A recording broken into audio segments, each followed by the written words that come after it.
Hey, what's up, cats and kittens? And shout out to all my Cerebralites. It's me, the Cerebral Diva, and I'm back with a little nugget of tech news for all my fellow techies, as well as all of my fellow Android lovers. If you're like me and you love Android, you have to be excited to know that Samsung is preparing to release the Galaxy S8 and the S8 Plus. Now, this is huge news coming on the heels of the exploding S the exploding Note 7, that was sort of a PR nightmare for Samsung last year. So I'm really curious to see how this phone will fare given that particular PR nightmare. I personally am excited to see this phone, but I also think that the exploding S7 Edge was a little bit of business karma for Samsung.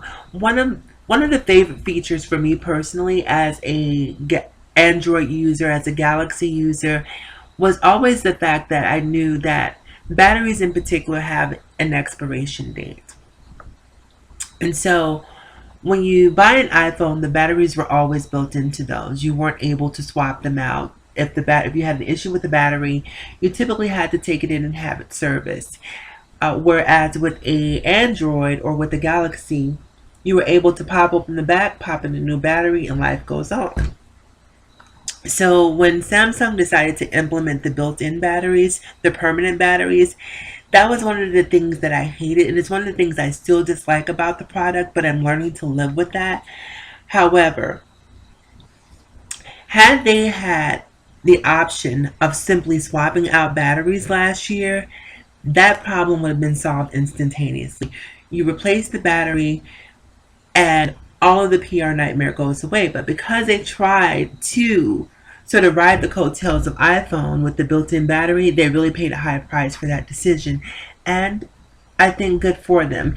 Even though this new phone still has a built-in battery, I'm pretty sure that they've tested it thoroughly to make sure that we won't have a repeat of last year's melee, if you will.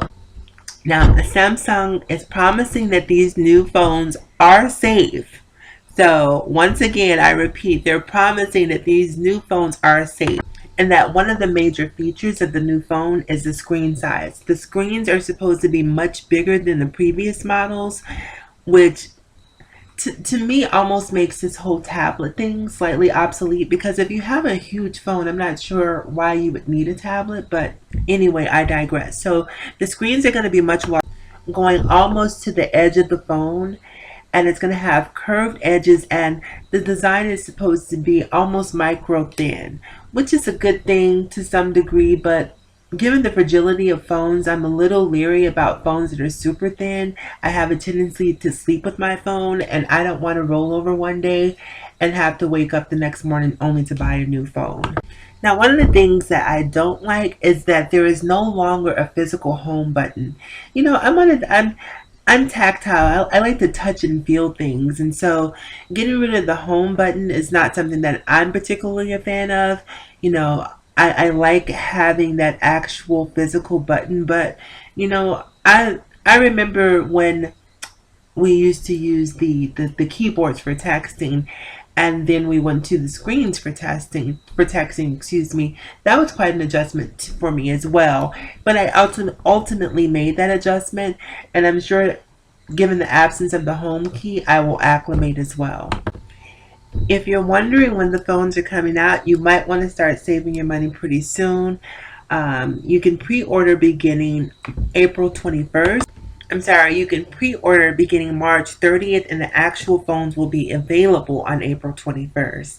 So there you have it. If you're a tech lover, an Android lover, a Galaxy lover, yay, hooray for us. So get ready for the new the S8 and the S8 Plus coming to you soon. I'll talk to you guys later. As always, in closing, remember to live better, love harder, and think smarter. I'll talk to you guys again soon.